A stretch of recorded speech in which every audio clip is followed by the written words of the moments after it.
Well, Mark, welcome to Macclesfield Town, or even welcome back to Macclesfield Town. How excited are you to return here to the Moss Rose? Very, very grateful to be given the opportunity to come and manage the club, so really pleased about that. Just from my perspective, just really keen to get out on the grass and get some minutes and some hours and some good work in with the players, but incredibly grateful to be here to work with the club, the players, the current staff. Bringing Danny Butterfield in with me is a big plus. Just looking forward to coaching. And what was it ultimately that attracted you back? I think I was very fortunate in the respect that I was here over a year ago. I wasn't here for long for various reasons, but I really enjoyed the club, and when I left the club I said to the then current chairman, I explained my reasons for leaving, but I said that hopefully one day my path with and my journey with Macclesfield will meet again, and follow things closely from there on in. And obviously a couple of things have happened in between, so that opportunity presented itself. So I was quite fortunate to have an inside experience previously, and I loved it here. It was really good. It was only short, but I thoroughly enjoyed it and was very grateful for it. So it was always something that was on my radar, I suppose, or in the back of my mind. If an opportunity arose, I wouldn't hesitate. And you're a local lad too, I believe. Yeah, but that's not why I'm here. But no, I live in Alderley and I've lived there since '99. So I mean, that as well as with it being a local club, and you know, I don't always get blindsided by Premier League and watching that. I've always had an interest in what's going on with the local community, etc. So it's something we're very familiar with. I guess it's been a manic few days for you. Give us a brief idea about how the move came about from your perspective. So obviously I left the club some time ago, but I've kept in contact with people and staff, etc, on a generic "how are you, how's things," and vice versa. And when Daryl had resigned or moved on, I'm not quite sure what went on there. The club contacted me and asked me if I'd be interested in having a chat, and I didn't hesitate. And from there on in, things progressed. I didn't get involved in anything else that was going on outside of who you're speaking to. My only interest was in myself and the club, and everything was pretty smooth and very good. I was really pleased with it, and if they'd have chosen to go somewhere else, I'd have shook their hands and thanked them for the opportunity to speak. But obviously and thankfully they seen something positive in myself, which is good, because I seen that within the club, and that led me to be stood in front of you here. As you've alluded to, of course, for you personally, it's an opportunity to really cut your teeth within the EFL after coaching youth sides at two of your former clubs in Manchester City and most recently Wolves.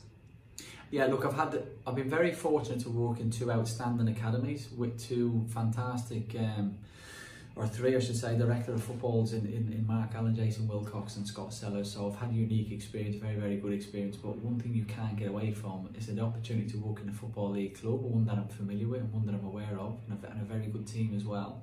I wouldn't like to say it's impossible to turn down, but it'd be pretty foolish not to give myself that opportunity to test myself.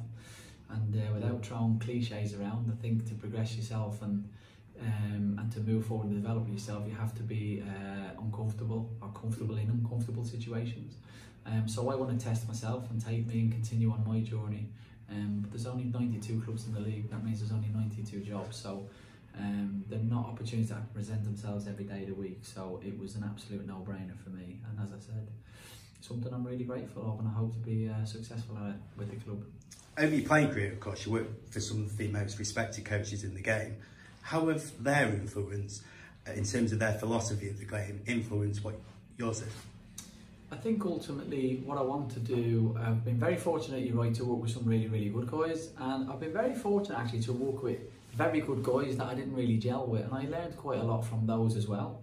I think you take a little bit of everything from everybody, but a bit of a cliche that, but what I want to do is have my own identity and my own idea and my own philosophy of how I see football and how it should be played. And what I will do is be honest with that and stick to that and progress with that going forward. And I'm quite clear in my head of what I want to do and how I see the game. And I'm not foolish. We all want to play out from the back and play sexy football, but sometimes that's not always possible. Ultimately, we have to win games of football. But I think and I hope that we can do that in the right style of play as well. How do you see your teams playing in an ideal world? how do you see your teams playing the game? Ultimately, we want to play football. I have a very clear idea of the shape I want to play and an alternative shape of how I want to play.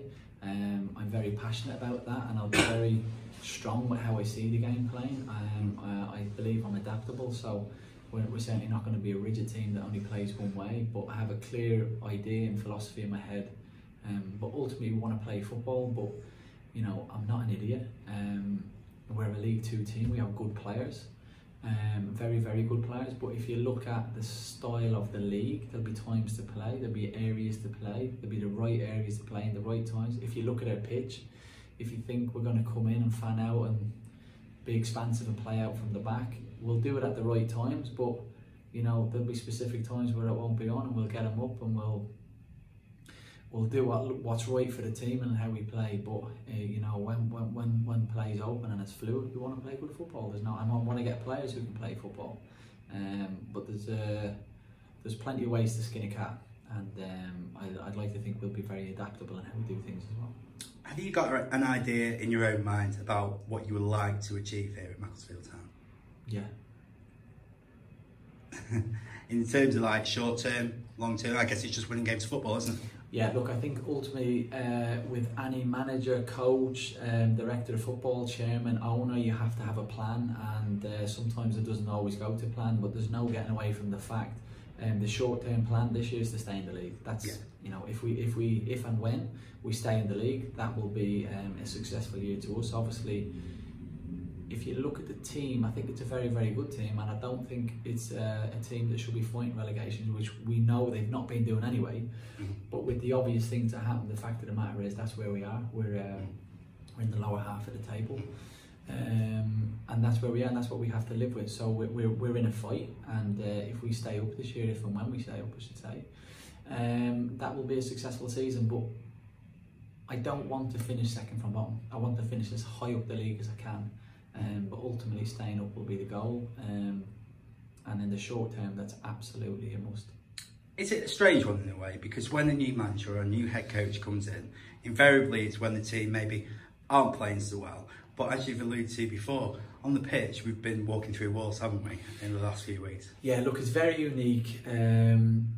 A very unique situation. Most managers that get jobs because something is not right on the pitch, predominantly results or whatever it may be, but predominantly results. But in this situation, the performances have been good, the performances have been strong, the results have been very strong, although we've not won as many games as we would, but we're not getting beaten every week. If you look at the table, in terms of goals conceded and games lost, we're a very, very, very strong team. We just need to turn our draws. So I'm very fortunate in that situation that from a football perspective, we're coming into a very, very, very healthy environment.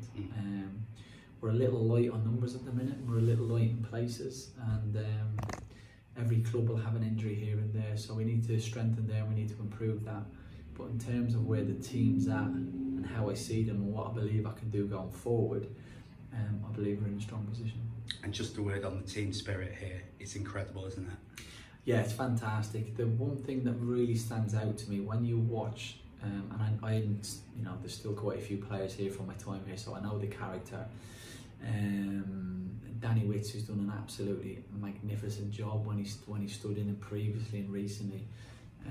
I know Danny really, really well, and I know from the new lads coming in and my long conversations with Tobias what type of a group it is, but that's pretty clear to see on the pitch. It doesn't take a rocket scientist to see that you've got a group of lads that are together and stick together and will fight for each other, and more impressive, they're good players as well, which helps. But the environment in terms of football perspective and what you see training today is absolutely fantastic, and I think the players and the staff and Tobias deserve a lot of credit for that. You mentioned Wits, of course. How excited are you to be working once more with the man we call like Magic Man? Yeah, he's a great guy. He's incredibly loyal. He's done an absolutely outstanding job, and I spoke to him last night, and I apologised to him for the circumstances, because I'm sure one day Wits will manage the club and he'll be a huge success at it. So I apologise that I was coming in under those circumstances, but equally, I said that I'm really excited about continuing the journey with him because he's a valuable member of the team. He's a Macclesfield legend, and he'll be a huge plus to the group, and his role hasn't changed in any way, shape or form. He'll continue to be the first team coach, and I'm sure he'll play a huge part in what we're looking to do here. And of course, also assisting you will be Danny Butterfield. Tell us a little bit about him and why you ultimately brought him into the club. Look, Danny's a great guy. I've known Danny a long time. I played at Palace with Danny many years ago. I think it was probably 2006, 2008. I had a couple of years with him then. But if you look at his journey, he's had an outstanding career, very knowledgeable guy, great detail in his coaching. Paul Tisdale, who's been an outstanding manager, and particularly at Exeter, and he's done an amazing job at MK Dons last year getting promoted. You know, he identified Danny as a player, brought him onto the coaching staff. But his knowledge and understanding of the league, he's played in it, he's coached in it, he's very successful in it, will be absolutely priceless. And that also, you know, Danny knows this. He's that played a big part in him coming in here. But ultimately, he's a very good coach. He's a very strong character. He won't be afraid to challenge, and he's got an opinion, and he knows how to do it in the right way. And he's particularly good at pressing the right buttons. But his experience, and you know, he's played nearly 600 games, all through the levels and that. Because I get a bit frustrated when people say you've got no experience, or you haven't done this, or you haven't done that. You know, Danny and I have got over 1,000 games between us and 40 years experience, which you can't buy. I'm not saying it makes you a good coach, but he's a young progressive coach, and he's got good ideas, and I know if it wasn't here, it was going to be somewhere else. So I was really pleased and fortunate that when I spoke to Danny, he just happened to be available. But chuffed a bit for him to be part of the group. The Silkmen fans watching this video will no doubt they'll be hanging on your every word. So have you got a message for them tonight? You know, I know it's been a frustrating time. I get that. It's pretty obvious what's going, what they've been through on the outside. But you know, clearly a very vocal group when you come to the games. The atmosphere is outstanding. They turn up in the numbers. They follow us home and away, and it's just to continue giving us all the support we need, and we will get. But ultimately, we're all in it together, and we're here to progress the club and to make them happy. And what we want to do is we want fans going home every weekend with points on the board, but also with a smile on their face, doing it in the right way. So we look forward to hopefully giving them that, and we look forward to working together as a team. And just finally, you speak about points on the board. Difficult task, isn't it, for your first one, Colchester away, which ironically was your first game last time you were here, wasn't it? It was, yeah. Look, at the end of the day, everybody's going to play each other twice, so stuff like that doesn't really bother me. We've got a tough run of games coming up, but at the end of the day, you're all going to play each other eventually, so stuff like that to me is neither here nor there. I'm not stupid. Obviously, when we play teams, we'll do our homework, we'll have a game plan to play against every team we play. But my focus as a coach going forward is on what we do and how we apply ourselves, and the ideas that we want to get through on the pitch, in possession and out possession. I know John really well. John's a good friend of mine, and we live together in Ipswich on the same road. So I know him really well. It's a great club. I think Robbie's done an outstanding job as the chairman there. They've got good players, play a really good brand of football, invest heavily in what they want to do. They've got a great identity, so should be a really enjoyable game of football. Mark, we wish you the best of luck. Thank you very much.